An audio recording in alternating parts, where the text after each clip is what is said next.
പ്രാർത്ഥിച്ച് മടുത്തിട്ടുണ്ടോ? പലരും പറയാറുണ്ട്, അച്ഛാ എത്രയാന്ന് വെച്ചാ പ്രാർത്ഥിക്കുന്നത്, ഈ പ്രാർത്ഥിച്ചിട്ട് ഒരു മാറ്റം കാണുന്നില്ലല്ലോ, ഇപ്പോഴും പഴയ പോലെ തന്നെയാണല്ലോ എന്നുള്ളത്.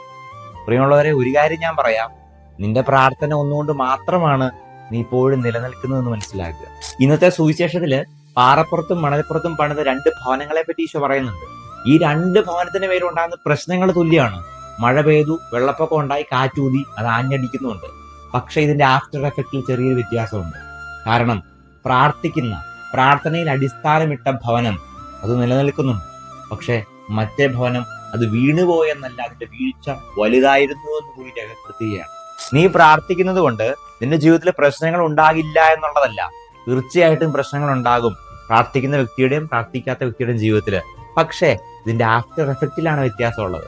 പ്രാർത്ഥിക്കുന്ന വ്യക്തിക്ക് മാത്രമേ ഈ മഴയത്തും കാറ്റത്തും വെള്ളപ്പൊക്കത്തിലും നിലനിൽക്കാൻ പറ്റത്തുള്ളൂ.